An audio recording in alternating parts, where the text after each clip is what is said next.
It's time.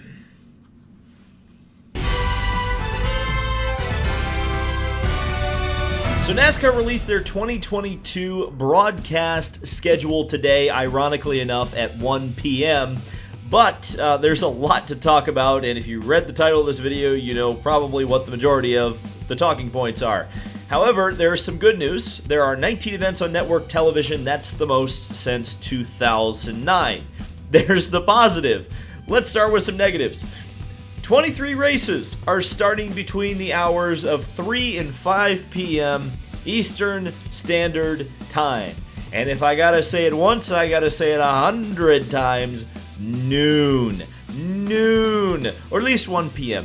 Because as we've seen, a lot of times that extra 2 hours helps tremendously to get in races without weather delays. And even if there is a weather delay, you've already got the opening ceremonies done.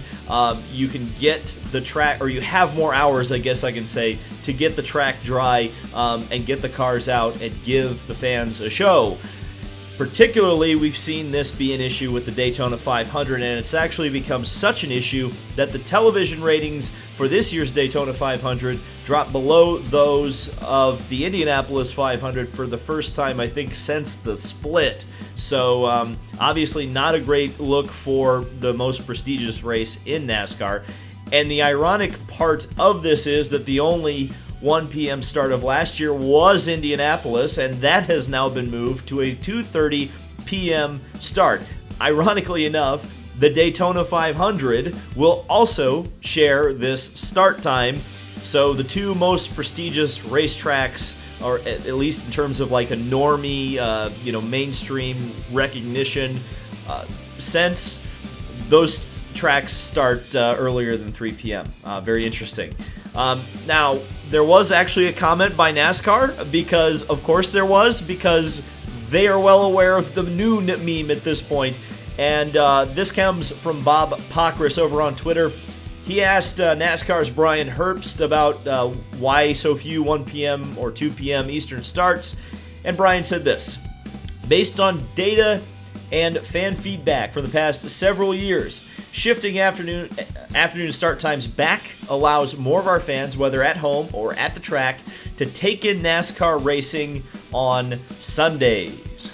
So if you're familiar with this channel, you are familiar with the noon meme. And I know there's a risk with me making the noon meme that I'm only looking at TV scheduling from an East Coast bias standpoint. And I will agree that there is some of that. But I'll say this: if the noon meme did not appeal to a large number of people, it would not be a meme in the first place. Memes do not grow, memes do not spread if they do not appeal to something that is either unsaid or is not talked about enough. And that's kind of the power of memes. And so when you look at memes like the noon meme and you see how many people say it, it's pointing something out that perhaps you should take note of. And if you don't take note of it, unfortunately, you're going to get bitten by it.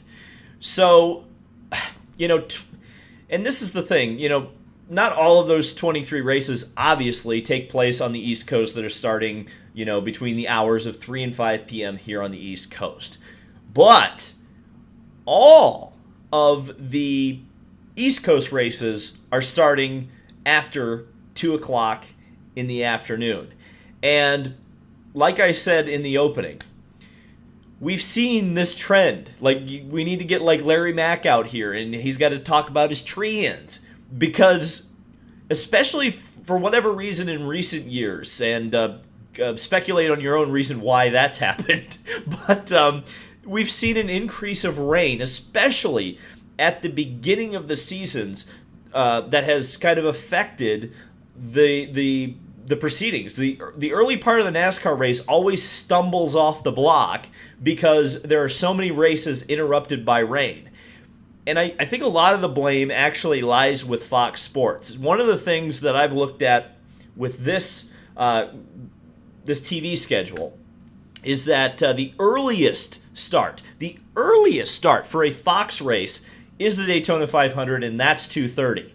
And that probably was a compromise. Fox was probably like, okay, we'll give you this one, but everything else has to start at 3:30. Because I think if you look at, especially like the chase races at the end of the season on NBC and on USA Network, and we'll talk about that in a little bit, a lot of them are starting at 2 p.m., which unfortunately for this calendar is the earliest start time, 2 p.m. Eastern.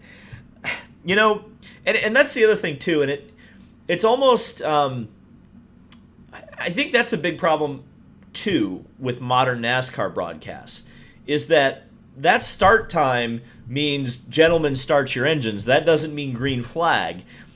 I think one of the big problems, and some people may disagree with me on this one, but I think one of the big problems with current NASCAR broadcasts is that they have an enormously long pre-race show. You do, gentlemen start your engines, everybody starts, and then there's a commercial break, and then you come back from the commercial break after they've started the engines and the cars are still sitting on pit lane.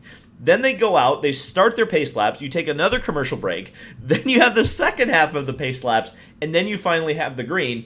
But after that all has taken place, you've had an extra 15 minutes past the point in which you were supposed to have already started the race.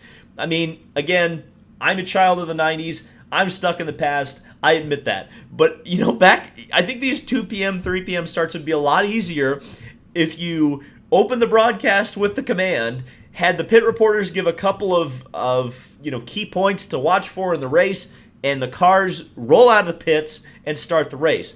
But with the way the current product is, you have all of this, I'm going to use a British term, faffing about, especially the Daytona 500. I mean, remember 2 years ago, and this is the funniest thing ever, they had this great moment where you have the presidential motorcade going around the track, but what all that did was just slow everything down, and then right as they're about to take the green, or I think it was a few laps, was it? Yeah, it was right before they were about to take the green, it rained, then they tried the track, they ran a few laps, it rained again, and then we had the 2020 Daytona 500, which, in retrospect was a sign of things to come.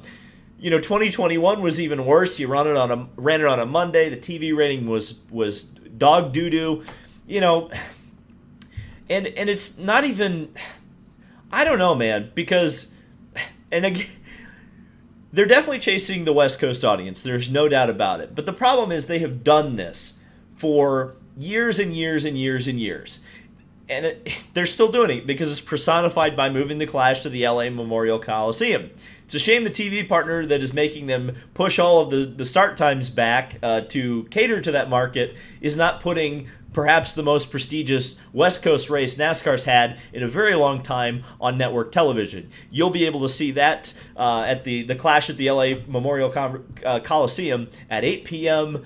Eastern Standard Time on FS1. USA Network.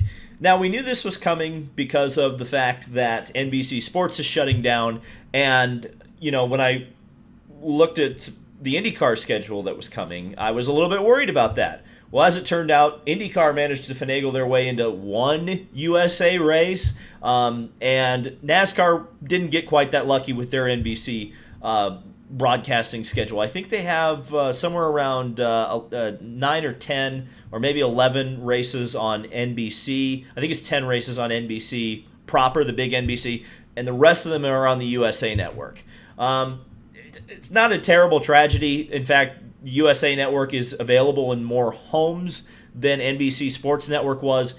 And also, I just talked about this in my last video, and I apologize for using this comparison again, but the pro wrestling crowd crosses over a bit more with the NASCAR crowd, and pro wrestling, WWE at least, is on USA Network and has been for several years. So it won't be as hard, I think, for the NASCAR base to find races on USA Network. And also, NBC is going to have, you would think that NBC would be smart enough to use this whole next year, essentially, that they have, to let people know that the new home of sports for NBC, when it's not on the big network, will be on USA Network and not NBCSN. But, and it'll be like, this is the thing that frustrates me the most, and that's what I'll end this video on. I literally did a video, probably almost word for word like this one last year. It's so easy to see coming, and then it happens, and the Daytona 500 happens on a Monday. And you just go, you tear your hair out and you go, you should have known this was going to happen. And then they just, I don't know, man. And you know what the other funny thing is, too? Pushing the Indianapolis start back. And I said this at the time when that curb exploded and they had all those red flags. All that time delayed, add hours to the end of a 2:30 start, and when your race was on, and it will be next year on NBC, you're going to kick to CNBC if you have another long red flag. So the end of your race at one of your most prestigious tracks and one of the ones that appeals to normies the most, although the road course lost 1 million viewers for them. So by the way, I think it's going to go back on the oval eventually. Might end up on a channel that absolutely no one knows where to look for sports. So that's great. Glad to bring the Puma hat back out. I don't know if I should wash it yet. I know I lost a bet like a while ago that I should wash it, but I don't know. Let me know if you've made it this far in the video. Let me know if I should wash the Puma hat or not, or just keep it crusty. Thank you guys so much for watching. This has been David Land on YouTube. Subscribe for more motorsport content, and I will see you in the next video.